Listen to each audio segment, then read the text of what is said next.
Je voulais évoquer une étude qui est mise en place dans notre unité mixte de recherche entre l'INSERM et l'Université de Versailles-Saint-Quentin, qui est la cohorte Constance, qui est une cohorte de 200 000 personnes sur un échantillon représentatif de la population française, qui a débuté il y a moins de 2 ans en France. Et donc, je serais ravi, et mes collègues, j'en suis certain, seraient ravis d'accueillir des post-docs en épidémiologie qui voudraient venir travailler avec nous. Alors, je vais essayer dans ces quelques diapositives, une douzaine, une quinzaine de diapositives, résumer ou essayer de vous résumer les pistes actuelles qui sont évoquées dans le domaine de la biologie sur l'obésité. Donc vous vous doutez bien qu'on va effleurer les choses, mais je crois que ça peut apporter quand même un certain nombre de réponses quant aux questions qu'on se pose sur, par exemple, pourquoi on prend du poids extrêmement facilement et pourquoi c'est beaucoup plus difficile d'en reperdre. Qu'est-ce qu'on sait de l'obésité? Ça a été dit ce matin, donc je ne vais pas insister là-dessus. C'est une maladie qui est liée à un phénomène de transition économique. C'est un phénomène qui est maintenant pandémique au niveau mondial, avec un gradient, comme on le voit sur la diapo, sur la partie droite pour vous, un gradient socio-économique extrêmement marqué, qui ne veut pas dire donc que certaines couches de la société sont épargnées par l'obésité. Ça veut dire que certaines parties de la société ont un risque plus élevé de devenir obèses, mais ce gradient qu'on voit ici sur cette diapo se retrouve bien sûr dans tous les pays, y compris en France, même si on nous dit que le régime méditerranéen protège de tout, mais des gens très très riches en Méditerranée peuvent devenir aussi obèses. Pour faire écho à ce qui a été dit tout à l'heure, je voulais quand même souligner, même si on va parler après de biologie, et ça sera peut-être ma dernière diapositive un petit peu générale, mais il faut quand même garder en tête que l'obésité est une maladie de notre époque. C'est finalement peut-être ce que m'a appris le professeur Badevant, une réponse adaptative à notre environnement, et finalement le fait que l'obésité se développe de manière aussi répandue sur notre planète, c'est que peut-être que c'est une réponse finalement normale, physiologique, à un environnement qui le permet.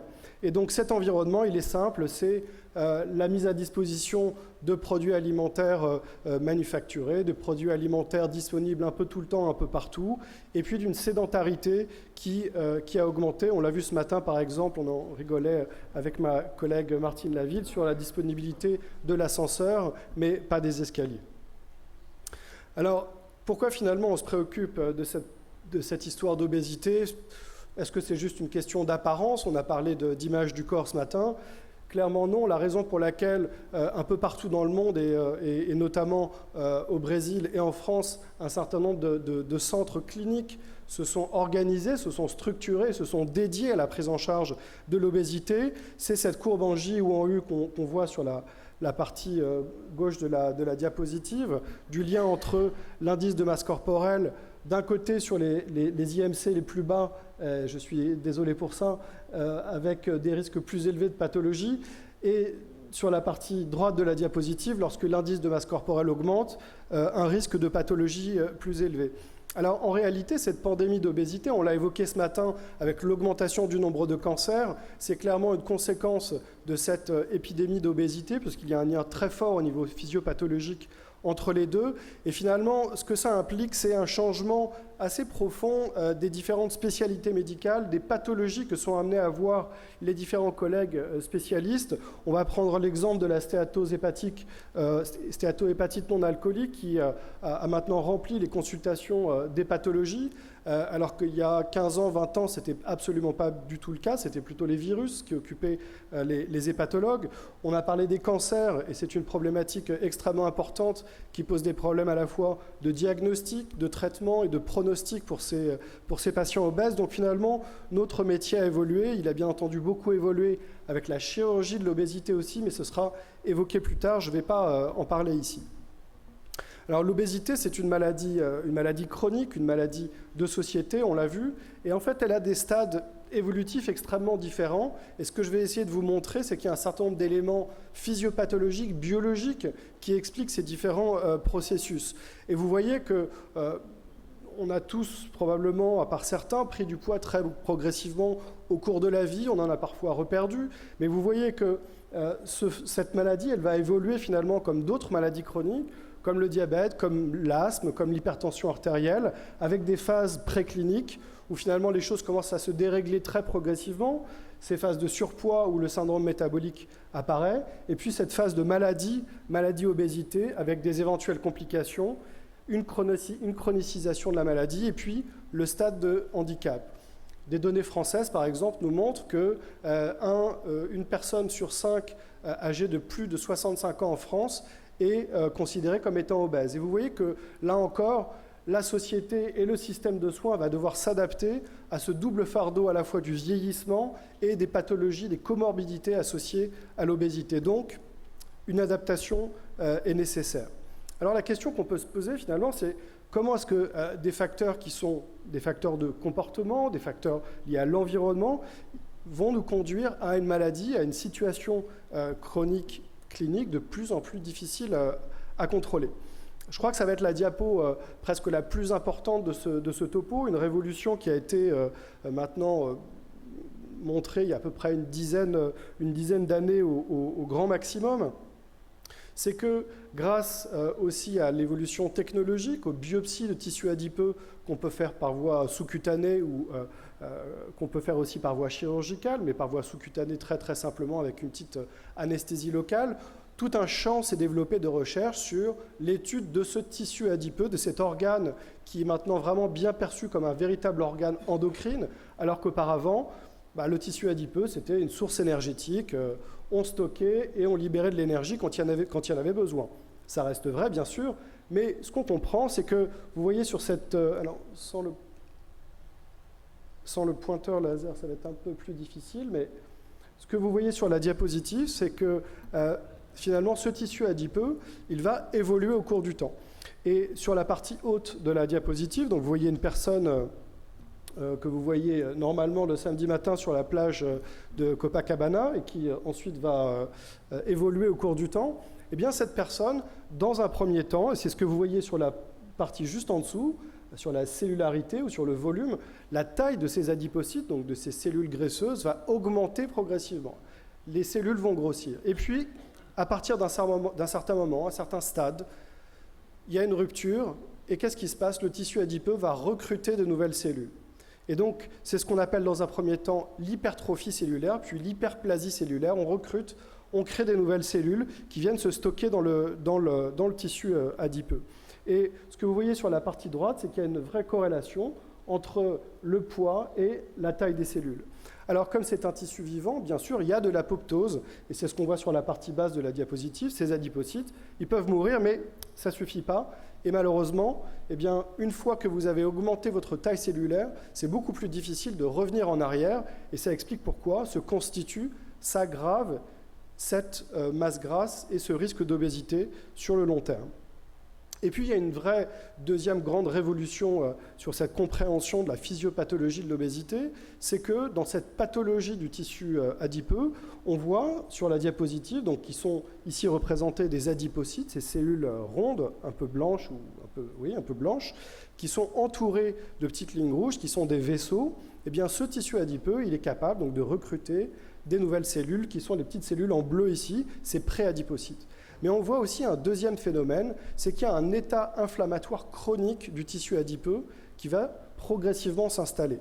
Et ce que vous voyez, c'est les petites cellules jaunes en bas qui sont des macrophages. Ce tissu adipeux, il va être capable de recruter ces cellules macrophagiques à l'intérieur du tissu.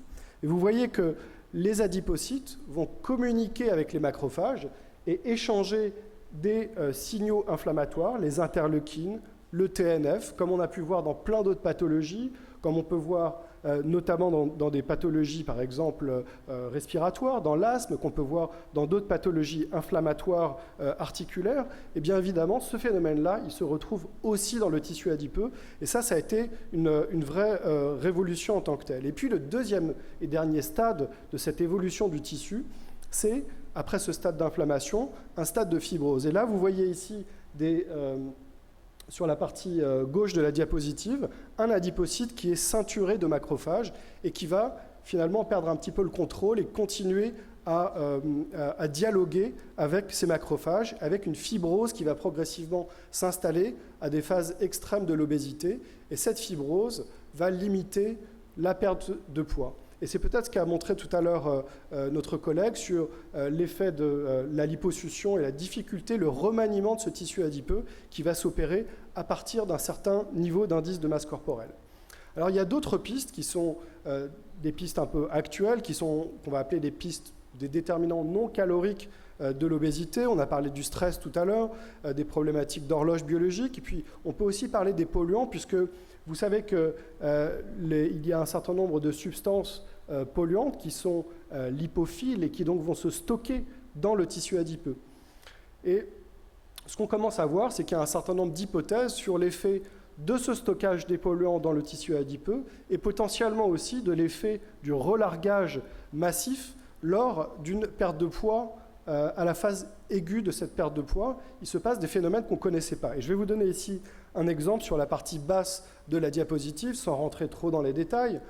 C'est que lors de la chirurgie de l'obésité, vous voyez les mois, donc 0 qui est le moment de la chirurgie, jusqu'à 12 mois après la chirurgie, vous voyez qu'à la fois au niveau sanguin et au niveau du tissu adipeux, lorsque vous faites des biopsies de tissu adipeux sous-cutané itératives, eh bien, il y a un relargage de ces polluants qui va se faire très longtemps après, puisque vous voyez que même 12 mois après la chirurgie, on observe des taux qui vont augmenter de ces polluants, à la fois dans le tissu sous-cutané, mais aussi dans la circulation sanguine.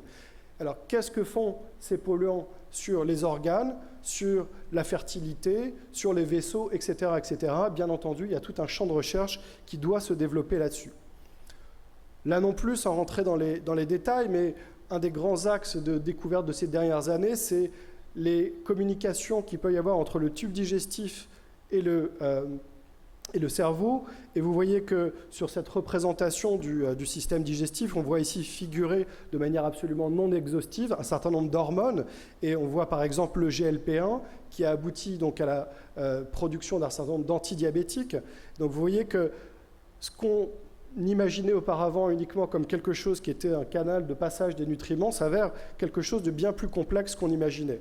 Et puis ça a été évoqué ce matin, notamment dans le cadre de la présentation du professeur Bréchot, le rôle du microbiote dans la régulation donc, de cette flore du type digestif qui va rentrer en contact par ces petites particules de la paroi des bactéries qui vont passer à l'intérieur de la lumière intestinale et qui vont communiquer avec le foie, avec le tissu adipeux, avec les muscles, qui nous font dire que finalement, eh bien, ce tissu adipeux, Martine Laville en reparlera un peu après, ce tissu adipeux, il est en lien avec la plupart des organes. Vous voyez qu'il produit des hormones, il produit des adipokines, il produit des substances pro-inflammatoires qui vont interagir avec le muscle, le foie, les vaisseaux, le système immunitaire, et puis bien sûr le système nerveux central dont on ne parlera pas du tout aujourd'hui, faute de temps. Mais finalement, ce tissu adipeux, il est bien plus au centre de toute une série de pathologies et de toute une série d'interactions avec les organes qu'on avait pu ne l'imaginer auparavant. Pour revenir sur cette diapositive et pour faire écho à ce que je vous disais un peu plus en avant, c'était que ce tissu adipeux, il a des cellules qui bougent, qui peuvent être recrutées, il a des modifications de sa structure, il peut se fibroser. Et bien finalement, tout ça, ça explique ce que vous voyez sur la partie droite et en haut de la diapositive, c'est que ce tissu adipeux, avec des phases de constitution de la maladie obésité, des phases d'aggravation, et puis parfois des phases de chronicisation de cette maladie, un patient de 130 kg et qui reste stable à ce poids pendant des années, par exemple, et puis une phase d'intervention nutritionnelle avec ou sans la chirurgie, eh bien tout ça, c'est ce que vous voyez sous-tendu par ces petites biopsies de tissu adipeux qui sont en dessous. Le tissu adipeux, il réagit et il explique une partie de ces modifications du poids au cours du temps. Alors en définitive, vous voyez que c'est une diapositive qui essaie de simplifier la situation. L'obésité, elle résulte d'interactions extrêmement complexes et ce que va essayer de faire la biologie, c'est d'essayer de mettre en relation à la fois des choses qui peuvent s'expliquer par l'environnement, donc l'offre alimentaire, la pression sociale, bien sûr, puisque c'est ça dont il s'agit, des aspects liés à l'activité physique ou à la psychologie des sujets, mais les choses sont plus compliquées que prévu. Et pour terminer, donc, je voulais apporter une petite diapositive de perspective. Il me semble que l'enjeu vraiment extrêmement important pour les années à venir, et c'est là où peut-être que les interactions entre la biologie et l'épidémiologie vont être d'autant plus importantes, c'est d'arriver à mieux définir ce qu'on appelle les obésités, finalement, comme on peut le faire pour le diabète, le type 1, le type 2, c'est bien plus compliqué que ça, ça ne marche pas comme ça. Pour l'hypertension artérielle, ça ne marche pas comme ça non plus. Il n'y a pas de raison que pour l'obésité, ce soit différent. On est probablement extrêmement en amont sur ce qu'on va pouvoir faire dans les années à venir pour caractériser l'obésité avec des sous-types d'obésité, peut-être en fonction de la nature du tissu adipeux et de son évolution. Et peut-être que dans cette histoire de médecine personnalisée, on va arriver à cibler des traitements en fonction des caractéristiques cliniques et biologiques des différents patients. Et donc, une des perspectives actuelles très à la mode, c'est cette histoire d'obésité métaboliquement saine ou pas, qui agite beaucoup les spécialistes dans les congrès pour dire que ça existe ou que ça n'existe pas. En tout cas, c'est ce qu'on voit dans la réalité, c'est que dans les différentes populations de sujets obèses, de patients obèses, il y a 10, 20, peut-être 30, 35% des patients obèses qui n'ont absolument aucune anomalie métabolique, qu'on appelle donc les obèses métaboliquement sains.